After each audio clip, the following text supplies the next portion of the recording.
पाकिस्तानी जहाज धुआं, इजराइल का बड़ा ड्रोन अटैक, 24 पाकिस्तानी सवार थे, हूती विद्रोहियों ने भी बंधक बनाया। 17 सितंबर को यमन के रास अल ईसा बंदरगाह पर एक एलपीजी टैंकर पर इजरायली ड्रोन से हमला हुआ। यह टैंकर ईरान के बंदर अब्बास से आ रहा था और इसमें 27 क्रू मेंबर सवार थे, जिनमें से 24 पाकिस्तानी थे। बाकी 2 श्रीलंका और 1 नेपाल के नागरिक थे। जहाज के कप्तान मुख्तार अकबर भी पाकिस्तानी हैं। बंदरगाह उस इलाके में है जो हूती विद्रोहियों के नियंत्रण में है। हमले में टैंकर के एक एलपीजी टैंक में विस्फोट हुआ और आग लग गई, लेकिन चालक दल ने तेजी से आग पर काबू पा लिया। इसके बाद मामला और बिगड़ गया जब हूती विद्रोहियों की नावें पहुंची और उन्होंने टैंकर को घेर लिया। सभी क्रू मेंबरों को बंधक बनाया गया। पाकिस्तान के गृह मंत्री मोहसिन नकवी ने जानकारी दी कि टैंकर और उसके चालक दल को 10 दिन बाद रिहा किया गया। अब सभी लोग सुरक्षित हैं और यमन के क्षेत्र से बाहर निकल चुके हैं। टैंकर पर हमला और फिर बंधक बनाना केवल एक हादसा नहीं, ये उस बड़े संघर्ष का हिस्सा है जो इस वक्त गाजा, यमन और रेड सी के आसपास चल रहा है। इजराइल और हमास के बीच अक्टूबर 2023 से युद्ध चल रहा है और इसी दौरान इजराइल ने यमन में हूती विद्रोहियों के ठिकानों पर तेजी से हमले किए।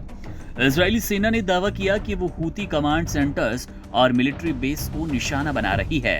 मीडिया रिपोर्ट्स के मुताबिक हाल ही में सना में एक इजरायली एयर स्ट्राइक में हूती प्रधानमंत्री अहमद अल रहावी की मौत हो गई। इसके साथ ही हूती रक्षा मंत्री और चीफ ऑफ स्टाफ को भी निशाना बनाया गया। हूती विद्रोही इस संघर्ष में ईरान समर्थित पक्ष में हैं और खुद को फिलिस्तीनियों के पक्ष में लड़ने वाला बताते हैं।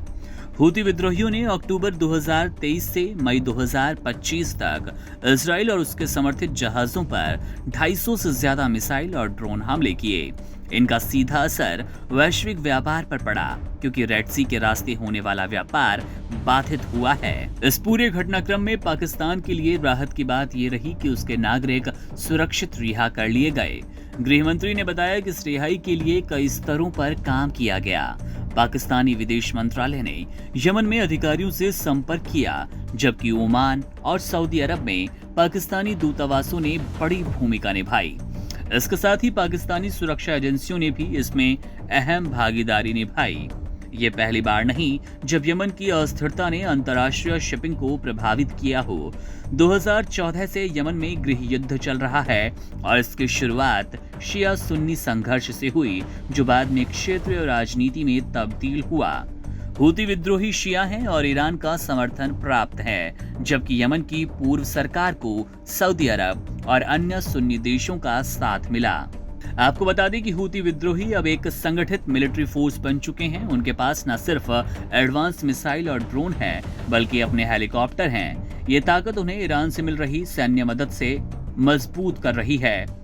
इजराइल और हूतियों के बीच तनाव अब खुली लड़ाई में तब्दील हो गया है और इसमें निर्दोष नागरिकों और तटस्थ जहाज लगातार फंस रहे हैं। इस तरह के हमलों से ये साफ हो गया कि मध्य पूर्व की जंग अब सिर्फ जमीन पर नहीं, समुद्र और आसमान में तेजी से लड़ी जाएगी। इस घटना ने एक बार फिर साबित कर दिया कि भले ही कोई देश युद्ध में सीधे शामिल हो या ना, लेकिन उसके नागरिक, खासकर अंतर्राष्ट्रीय व्यापार या समुद्री यात्रा में लगे लोग, इस तरह के खतरों की चपेट में आ सकते हैं। पाकिस्तान के लिए ये एक चेतावनी है कि क्षेत्रीय संघर्षों से खुद को पूरी तरह अलग रखना अब आसान नहीं। Subscribe to One India and never miss an update. Download the One India app now.